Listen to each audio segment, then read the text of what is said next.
नमस्कार दोस्तों, आज हम पढ़ेंगे भगवद गीता का तीसरा अध्याय कर्मयोग।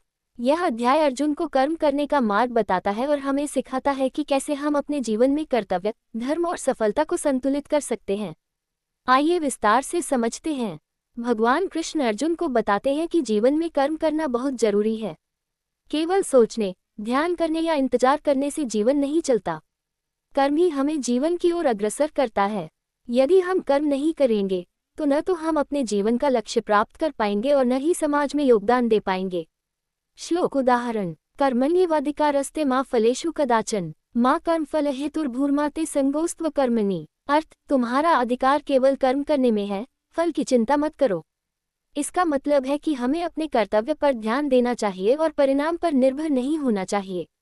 व्याख्या: उदाहरण के तौर पर किसान को अपने खेत में काम करना चाहिए, चाहे मौसम अनुकूल हो या न हो। उसका कर्तव्य है मेहनत करना, फल उसकी मेहनत का प्राकृतिक परिणाम है। भगवान कृष्ण अर्जुन को ये भी बताते हैं कि ज्ञान के बिना कर्म अधूरा है और कर्म के बिना ज्ञान व्यर्थ है। अगर हम जानते हैं कि क्या सही है लेकिन उसे करने से डरते हैं या आलस्य करते हैं तो वह ज्ञान व्यर्थ है। कर्मयोगी व्यक्ति अपने कर्तव्यों को निभाता है और उसके कर्म केवल अपने लाभ के लिए नहीं बल्कि धर्म और समाज के लिए होते हैं। श्लोक उदाहरण: यज्ञार्थत कर्मण्यन्यत्र लोकोऽयं कर्म बंधनः। अर्थ: केवल अपने लाभ के लिए किया गया कर्म बंधन का कारण बनता है। अगर कर्म का उद्देश्य सेवा और यज्ञ है तो वह हमें मोक्ष की ओर ले जाता है। व्याख्या: एक शिक्षक अगर केवल तनख्वाह के लिए पढ़ाता है तो वह कर्म बंधन है, लेकिन अगर वह बच्चों के ज्ञान और भलाई के लिए पढ़ाता है तो वह धर्म और मोक्ष का मार्ग है। भगवान कृष्ण निष्काम कर्म का महत्व बताते हैं। निष्काम कर्म का मतलब है कर्म करना लेकिन फल की इच्छा न रखना। जब हम केवल अपने कर्तव्य के लिए कर्म करते हैं तो हमारे मन में चिंता और तनाव नहीं आता। श्लोक उदाहरण: कर्मण्येवाधिकारस्ते मा फलेषु कदाचन। मतलब कर्म करते समय केवल कर्म पर ध्यान दे, परिणाम पर नहीं। व्याख्या: उदाहरण: एक खिलाड़ी को खेल में मेहनत करनी चाहिए लेकिन जीत या हार की चिंता नहीं करनी चाहिए। मेहनत करने पर ही उसकी क्षमता और अनुभव बढ़ेगा।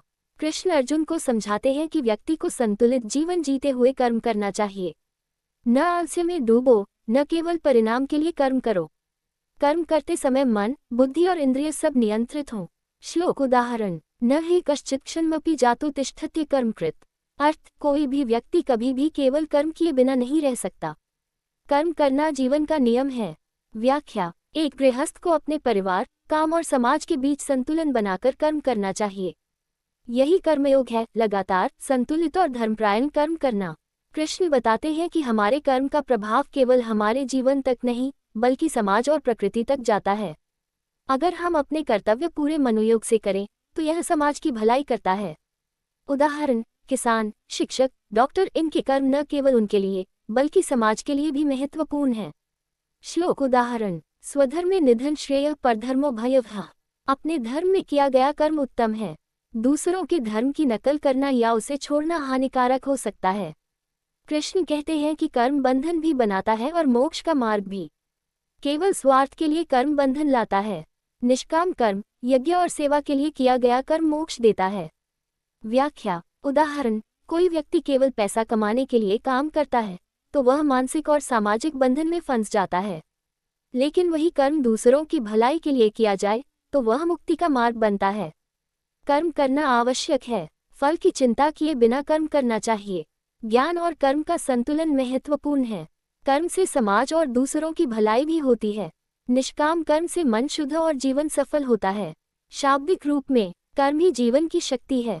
धर्म और कर्तव्य के मार्ग पर चलो, फल की चिंता छोड़ो और जीवन में संतोष और सफलता पाओ। दोस्तों, अगर आपको यह वीडियो पसंद आया हो तो लाइक, शेयर और सब्सक्राइब जरूर करें। अगले अध्याय में हम पढ़ेंगे भक्ति योग और भगवान पर पूर्ण विश्वास कैसे करें।